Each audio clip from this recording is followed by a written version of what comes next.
2 நாளைக்கு முன்னாடி என்ன சொன்னாருன்னா ஒரு செட்டு தண்ணி கூட திறக்க மாட்டேன்னு. நேற்றைக்கு என்ன செய்தி சொல்றாருன்னா இயற்கை பொதுவானது, மழை நீர் எல்லாருக்கும் பொதுவானது. எனவே பெய்யக்கூடிய மழை தண்ணீரை இங்க தேக்கணும்னா நமக்கு பெரிய பாதிப்பு வரும். யாருக்கு? கர்நாடகத்துக்கு மிகப்பெரிய பாதிப்பு வரும். எனவே தண்ணீர் திறக்கணும்னு சொல்லி தான் தண்ணியை திறக்கிறாங்க. தமிழ்நாட்டில் இருக்கக்கூடிய விவசாயிகள் தொடர்ந்து சொல்றோம், காவிரி என்பது உங்களுக்கு சொந்தமானதல்ல, கர்நாடக அரசாங்கத்துக்கு மட்டும் சொந்தமானதில்ல. காவிரி நதி என்பது ஒரு பன்மாநில நதி. கர்நாடக அரசாங்கம் ஒன்றிய அரசாங்கத்துக்கு மேகதாட்டுல அணை கட்டக்கூடிய பயன்பாட்டுக்காக வன நிலங்கள் 33,000 ஏக்கர் எங்களுக்கு வேணும் அப்படின்னு கேட்கிறாங்க. 2006 வன உரிமை சட்டத்தின் அடிப்படையில ஒரு வன நிலத்தை 1 ஏக்கரை அரசு பயன்பாட்டுக்காக எடுத்துக்கிட்டா 2 ஏக்கர் வனத்துறைக்கு கொடுக்கணும். அதுல காடுகளை உருவாக்கி தரணும். அப்படி இருக்கும் போது 33,000 ஏக்கர் அவங்க கேட்டாங்கன்னா ஒன்றிய அரசாங்கம் எப்படி அதை அனுமதிக்க முடியும்? எப்படி அனுமதிக்கும்? கர்நாடக அரசாங்கம் தமிழ்நாட்டுக்கு தண்ணி கொடுக்க கூடாது, மேகதாட்டில் அணை கட்டணுங்கிறதுக்கு அங்க இருக்கக்கூடிய எதிரும் புதிருமா இருக்கக்கூடிய பிஜேபி, காங்கிரஸ் உள்ளிட்ட அனைத்து ஜனதா தளம் எல்லாத்தையும் சேர்த்து ஒரு கூட்டத்தை நடத்தி அவங்க ஒருமித்த கருத்துல ஒரு தீர்மானத்தை நிறைவேற்றுறாங்க. இப்ப தமிழ்நாட்டில் இருக்கக்கூடிய தாவேக அரசாங்கத்துக்கு என்ன சிரமம்? காவிரி நதிநீர் பிரச்சனை என்பது ஒரு நூற்றாண்டை கடந்த பிரச்சனை. குறிப்பாக கர்நாடக மாநிலம் குடகு பகுதியில் உற்பத்தியாகி தமிழ்நாட்டில் இப்போ மயிலாடுதுறை மாவட்டமாக இருக்கக்கூடிய பூம்புகாரில் வங்கக்கடலில் கலக்கக்கூடிய காவிரி அநேகமாக அது உற்பத்தி ஆகக்கூடிய கர்நாடக மாநிலத்தை விட தமிழ்நாட்டில் தான் நீண்ட தூரம் பயணிக்குது. ஒரு நூற்றாண்டை கடந்த நதிநீர் சிக்கலாக இருக்கக்கூடிய இந்த பிரச்சனையில் தமிழ்நாட்டுக்கான அந்த பாசன உரிமையை மீட்க வேண்டும் என்பதற்காக தமிழ்நாட்டில் இருக்கக்கூடிய விவசாயிகள் நீண்ட நெடிய போராட்டத்தை நடத்தி தமிழ்நாட்டினுடைய பாசனத்தையும் அதே போல் தமிழ்நாட்டுக்கான இன்றைக்கும் 22 மாவட்டங்களுடைய குடிநீர் ஆதாரமாக இருப்பது காவிரி தண்ணீர் தான். அதற்காக தான் ஒரு நீண்ட நெடிய வரலாற்று சிறப்புமிக்க பல்வேறு போராட்டங்கள் நடத்தி அதற்கென்று ஒரு நடுவர் மன்றம் என்பது 1990களில் நடுவர் மன்றம் என்பது அமைக்கப்பட்டது. தொடர்ந்து தமிழ்நாட்டில் குறிப்பாக காவிரி டெல்டா மாவட்டத்தினுடைய விவசாயிகளுடைய நீண்ட நெடிய போராட்டத்துக்கு பிறகு அன்னைக்கு இருந்த மத்திய அரசாங்கம் நடுவர் மன்றத்தை அமைச்சுது. அந்த நடுவர் மன்றம் காவிரி பாசனத்தில் இருக்கக்கூடிய 4 மாநிலங்கள்லையும், அதாவது கர்நாடகா, தமிழ்நாடு, பாண்டிச்சேரி, கேரளா உள்ளிட்ட 4 மாநிலங்களிலும் ஒரு விரிவான கள ஆய்வை அந்த நடுவர் மன்றம் நேரடியாக ஆய்வு செஞ்சுது.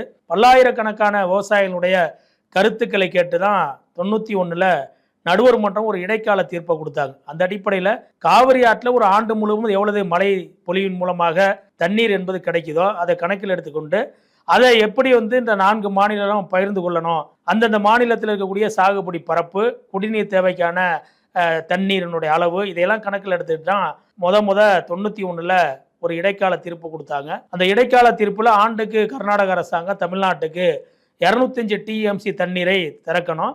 அந்த 205 டிஎம்சியும் ஒவ்வொரு மாதத்துக்கு எவ்வளவு, அதாவது ஒரு நீர் ஆண்டு என்பது ஜூனில் துவங்கி அடுத்த மே வரைக்கும், அப்படி ஜூன்லேருந்து ஜூலை, ஆகஸ்ட், இப்படி ஒவ்வொரு மாதத்துக்கு எவ்வளோ தண்ணீர் அளவு அந்த 205 டிஎம்சியை பகிர்ந்து கொடுக்கணுங்கிற ஒரு இடைக்கால உத்தரவை 205 டிஎம்சியை கொடுத்தாங்க. அந்த உத்தரவு பிறப்பிக்கப்பட்டது. அதுக்கு எதிராக கர்நாடகத்தில் அன்னைக்கு இருந்த அரசாங்கம் ஒரு வலுவான போராட்டத்தை நடத்தினாங்க. கர்நாடகத்தில் இருக்கக்கூடிய இனவாத குழுக்கள் அங்கே இருக்கக்கூடிய விவசாயிகள் எல்லாம் அவங்களெல்லாம் ஒன்றா கிளப்பி விட்டு ஒரு பெரிய போராட்டம் நடத்தி கடுமையான பாதிப்பை அங்கே இருக்கக்கூடிய தமிழர்கள் சந்தித்தாங்க. 2 மாநிலத்திலையும் ஒரு மோதல் போக்கு என்பது உருவானது. அதுக்கப்புறம் காவிரி நடுவர் அந்த மன்றம் அந்த முழுவதும் வழக்கை விசாரித்து இறுதியான தீர்ப்பை 2007 கொடுத்தது.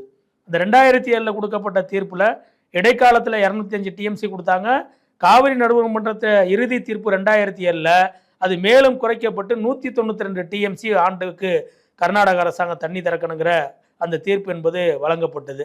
நடுவர் மன்றம் 2007 கொடுத்த அந்த இறுதி தீர்ப்பை கர்நாடக அரசாங்கம் ஏற்றுக்கொள்ளாமல் உச்சநீதிமன்றத்தில் மேல்முறையீட்டு வழக்குக்கு போனாங்க.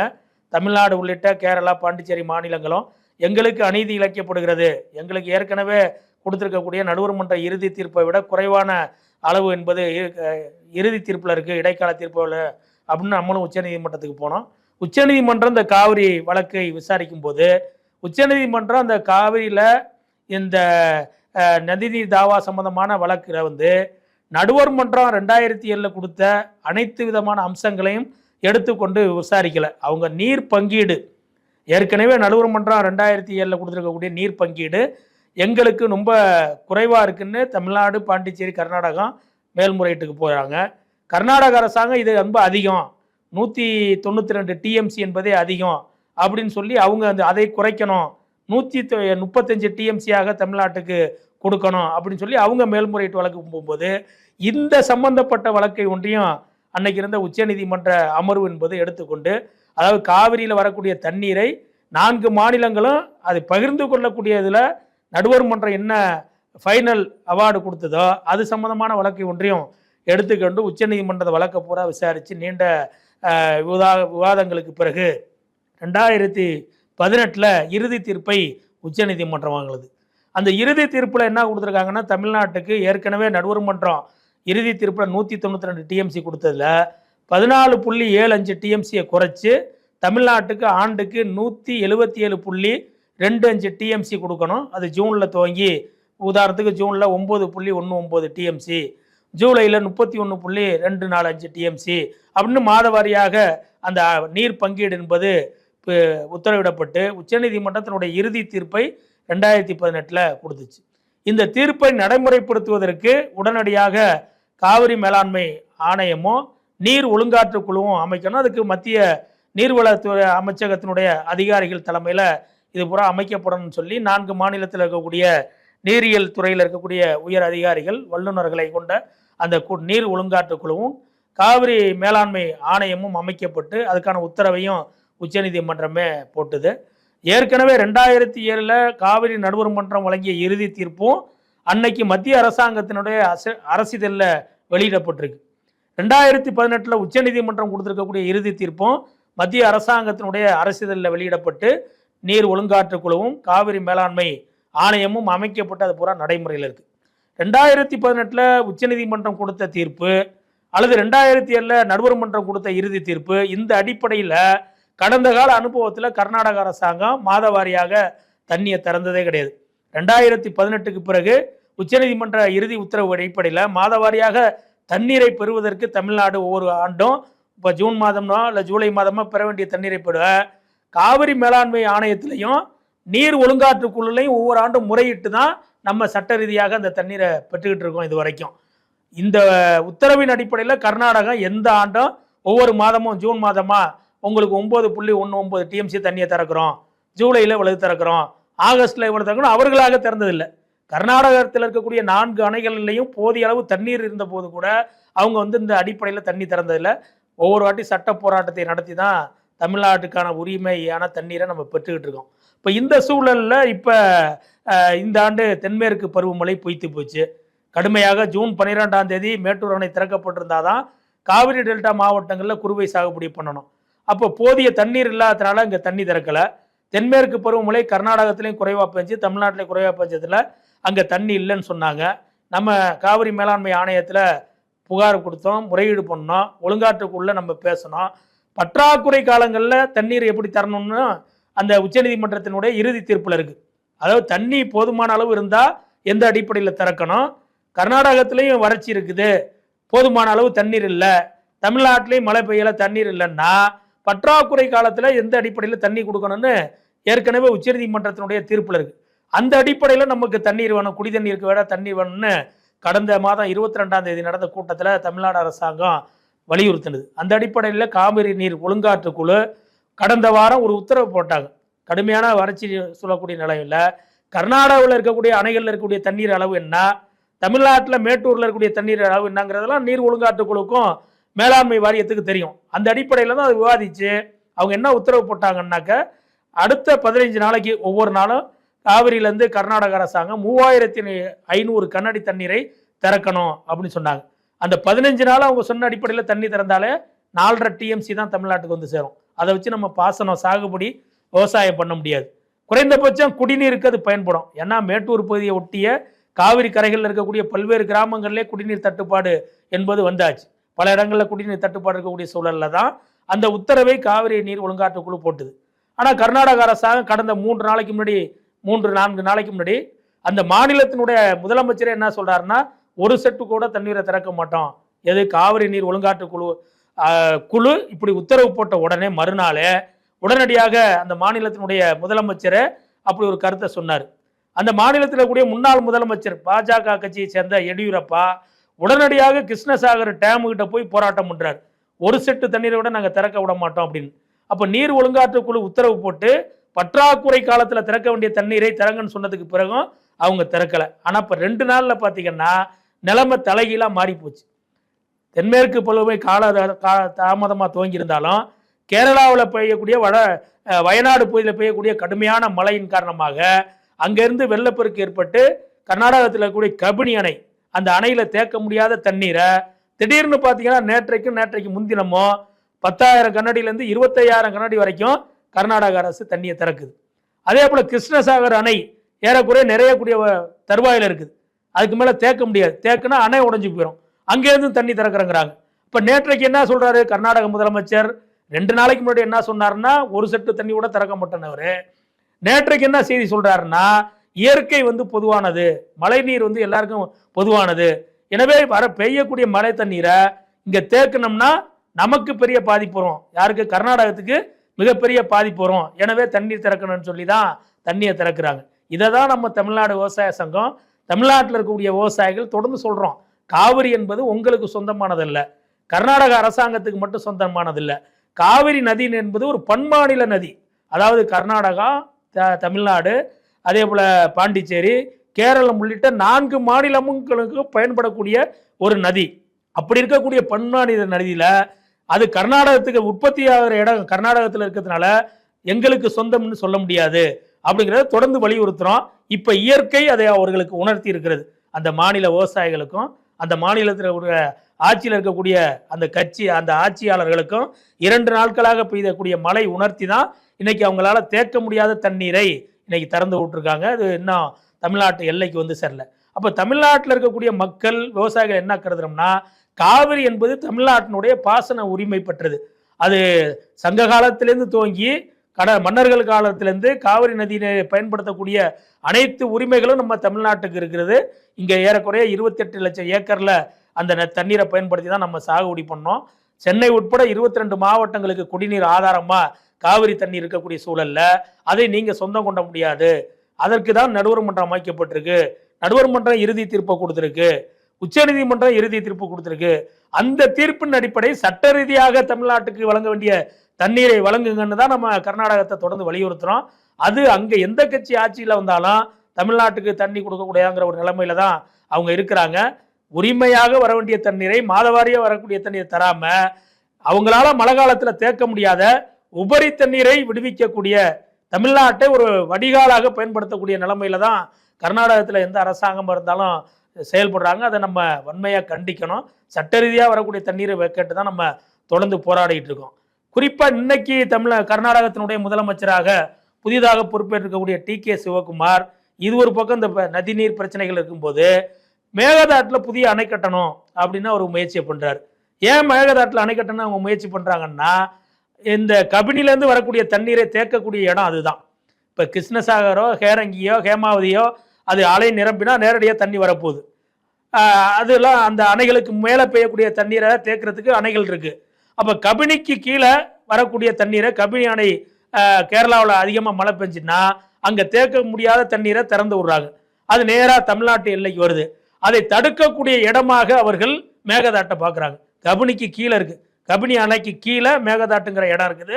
அந்த இடத்துல அணை கட்டினா இந்த மழை காலத்தில் வரக்கூடிய உபரி தண்ணீரை கூட தமிழ்நாட்டுக்கு வரவிடாமல் தடுக்க முடியுங்கிற அந்த திட்டத்தின் அடிப்படையில் தான் டி.கே. சிவகுமார் அவருடைய சொந்த மாவட்டங்கிற அடிப்படையில் மேகதாட்டில் புதிய அணை கட்டுவதற்கான முயற்சியை பண்ணுறாரு. ஏற்கனவே அவங்க கடந்த ஆண்டு நிதி பட்ஜெட்டில் அந்த மாநிலத்தில் 9,000 கோடி ரூபாய் நிதி ஒதுக்கி 1000 கோடி ரூபாய் உடனடியாக விடுவித்து முதல் கட்ட பணிகளை துவங்கியிருக்கிறாங்க. இது ரொம்ப சட்டத்துக்கு புறம்பானது. ஏன்னா காவிரி நடுவர் மன்றத்தினுடைய இறுதி தீர்ப்பு 2007 வெளியிட்டிருக்கும் போதே அவங்க தெளிவாக குளிப்பிடுறாங்க. 16வது பாராவில் அந்த நடுவர் மன்றத்தினுடைய இறுதி தீர்ப்பில் என்ன சொல்லப்படுதுன்னா, மேல் பாசனத்தில் இருக்கக்கூடிய மாநிலம் கீழ்ப்பாசனத்தில் இருக்கக்கூடிய மாநிலங்களுடைய கருத்துக்களை கேட்காம, அவங்கள்ட்ட கலந்து பேசாம, அவர்களுடைய ஒப்புதலை பெறாம எந்த விதமான திட்டங்களையும் காவிரி ஆற்றில் துவங்கக்கூடாது அப்படிங்கிறது தெளிவாக காவிரி நடுவர் மன்றம் 2007 கொடுத்த இறுதி தீர்ப்பில் சொல்லியிருக்காங்க.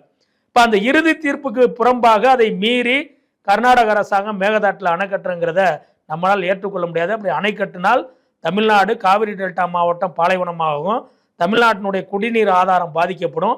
எனவே சட்டத்துக்கு புறம்பாக கர்நாடகம் எடுக்கக்கூடிய இந்த முயற்சியை தடுத்து நிறுத்த வேண்டும் ஒன்றிய அரசாங்கம்னு நம்ம தொடர்ந்து வலியுறுத்துறோம். ஒன்றிய அரசாங்கம் இன்னைக்கு ஒரு பாரபட்சமாக தமிழ்நாட்டுக்கு விரோதமாக நடக்கக்கூடிய நடவடிக்கை தான் பண்றாங்க. ஏன்னா ஏற்கனவே அவங்க தான் அந்த டிபிஆர் டீடைல் ப்ராஜெக்ட் ரிப்போர்ட் தயார் பண்றதுக்கான அந்த அனுமதியை கொடுத்தாங்க.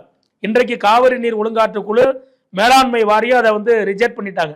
ஆனால் ஒன்றிய அரசாங்கத்தை பொறுத்த வரைக்கும் அதுக்கான கர்நாடகம் மேகதாட்டில் அணை கட்டுவதற்கான ஒரு ஒத்திசைவு செய்யக்கூடிய நடவடிக்கையில் இருக்கு. அதை செய்யக்கூடாது.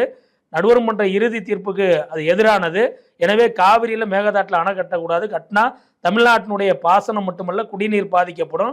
குறிப்பாக மேகதாட்டில் அணை கட்டினா அந்த மாநிலத்தில் இருக்கக்கூடிய வனப்பகுதி, குறிப்பாக அவங்க பார்த்தீங்கன்னா அந்த மேகதாட்டில் அணை கட்டக்கூடிய பகுதியில் அணை கட்டப்பட்டால் 13 வன கிராமங்களை வெளியேற்றணும். அதில் இருக்கக்கூடிய மக்களை அந்த புறா அவங்கள அகதிகளாக வெளியேற்றக்கூடிய நிலைமை ஏற்படும். அங்கே இருக்கக்கூடிய புலிகள் சரணாலயம், குறிப்பாக வனப்பகுதியில் அவங்க என்ன கேட்டிருக்காங்கன்னா, கர்நாடக அரசாங்கம் ஒன்றிய அரசாங்கத்துக்கு மேகதாட்டில் அணை கட்டக்கூடிய பயன்பாட்டுக்காக வன நிலங்கள் 33,000 ஏக்கர் எங்களுக்கு வேணும் அப்படின்னு கேட்குறாங்க. 2006 வன உரிமை சட்டத்தின் அடிப்படையில் ஒரு வன நிலத்தை 1 ஏக்கரை அரசு பயன்பாட்டுக்காக எடுத்துக்கிட்டா 2 ஏக்கர் வனத்துறைக்கு கொடுக்கணும். அதில் காடுகளை உருவாக்கி தரணும். அப்படி இருக்கும்போது 33,000 ஏக்கர் அவங்க கேட்டாங்கன்னா ஒன்றிய அரசாங்கம் எப்படி அதை அனுமதிக்க முடியும்? எப்படி அனுமதிக்கும்? அதுக்கு பதிலாக 66,000 ஏக்கர் எங்கேருந்து தர முடியும்? அதே போல் 13 வன கிராமங்களை அப்புறப்படுத்துறது, அதே போல் அங்கே இருக்கக்கூடிய புலிகள் சரணாலயம், இயல்பாக அங்கே இருக்கக்கூடிய அந்த மேகதாட்டில் அணை கட்டினா ஏறக்கூடிய 300 அடி 400 அடி உயரம் இருக்கக்கூடிய விலை உயர்ந்த மரங்கள், அடர்த்தியான காடுகள், இதை பூரா அழித்தா எப்படி சுற்றுச்சூழல் மிகப்பெரிய கேடு என்பதை விளைவிக்கும். எனவே இயல்பாகவே இவ்வளவு சட்ட ரீதியான பிரச்சனைகள் இருக்கு. எக்காரணத்தையும் அவங்களால மேகதாட்டில் அணை கட்ட முடியாதுங்கிற இயற்கை சூழல் இருக்கக்கூடிய இந்த சூழல்ல தான் கர்நாடக அரசாங்கம் எப்படியாச்சும் அணை கட்டணும். அதுக்கு பிஜேபி ஆட்சியில் இருக்கக்கூடிய ஒன்றிய அரசாங்கத்தை அதற்கு துணையாக வைத்துக் கொள்ள வேண்டும் என்பதற்காக கடந்த 2ஆம் தேதி நேற்றைய தினம் அனைத்து கட்சி கூட்டத்தை கர்நாடகத்தில் கூடிய அரசாங்கம் கூட்டி, எப்படியா இருந்தாலும் நாங்கள் கர்நாடகாவில் நாங்கள் மேகதாட்டில் அணையே கட்டி தீர்வோம் அப்படின்னு அந்த அனைத்து கட்சி கூட்டத்தில் ஒருமனதாக தீர்மானம் நிறைவேற்றிருக்கிறாங்க.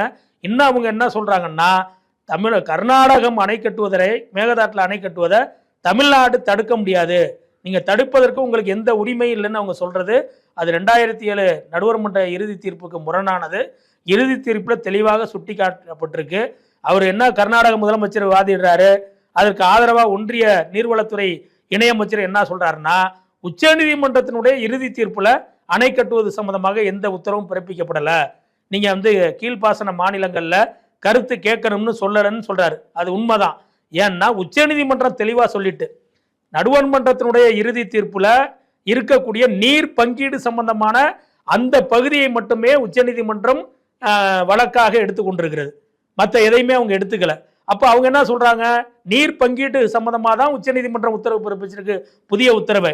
அணை கட்டுவது மற்ற எல்லாத்துலையும் நடுவர் மன்றம் 2007 கொடுத்த அந்த தீர்ப்பை உச்சநீதிமன்றம் ஏற்றுக்கொள்கிறோம். நீர் பங்கீட்டில் இருக்கக்கூடிய சில பிரச்சனைகளை ஒன்றியும் நாங்கள் அதை ஆய்வு செய்து தீர்ப்பு வழங்குறோம்னு தான் சொல்லியிருக்காங்க. அப்படின்னா அவங்க அணை கட்டு சம்பந்தமாக உச்சநீதிமன்றம் வழக்காக எடுத்துக்காத போது 2007ஆம் ஆண்டு கொடுத்திருக்கக்கூடிய நடுவர் மன்றத்தினுடைய இறுதி தீர்ப்பு தான் சரியானது. அவங்க அணை கட்டுவதற்கான எந்த இடத்துலையும் அவங்க அனுமதி கொடுக்கல.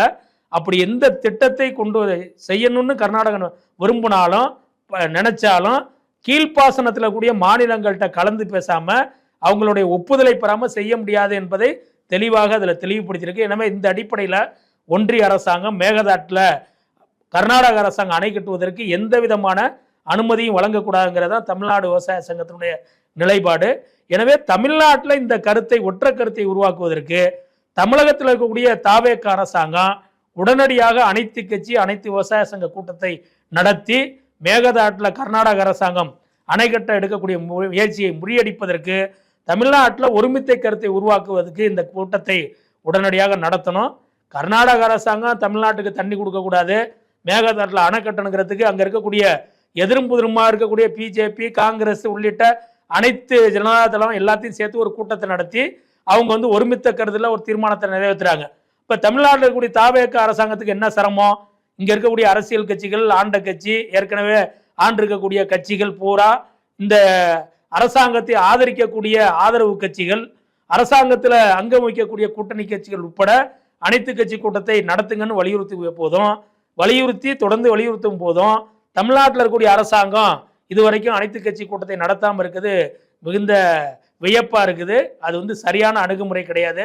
எனவே மாநில அரசாங்கம் உடனடியாக தமிழ்நாட்டில் காவிரியினுடைய பாசன உரிமையை பாதுகாப்பதற்கும், மேகதாட்டில் கர்நாடக அரசாங்கம் அணை கட்டுவதை தடுப்பதற்கும் உடனடியாக அனைத்து கட்சி, அனைத்து விவசாய சங்க தலைவர்களின் கூட்டத்தை நடத்தி கருத்துக்களை பெற்று தமிழகமும் காவிரி பிரச்சனையில் ஒற்றை குரலில் தங்களுடைய உரிமையை பாதுகாப்பதற்காக நிற்கிறது என்பதை மத்திய அரசுக்கு உணர்த்த வேண்டும். அந்த நடவடிக்கையை உடனடியாக மேற்கொள்ள வேண்டும் என்று தமிழ்நாடு விவசாய சங்கத்தின் சார்பில் மாநில அரசாங்கத்தை வலியுறுத்துகிறோம்.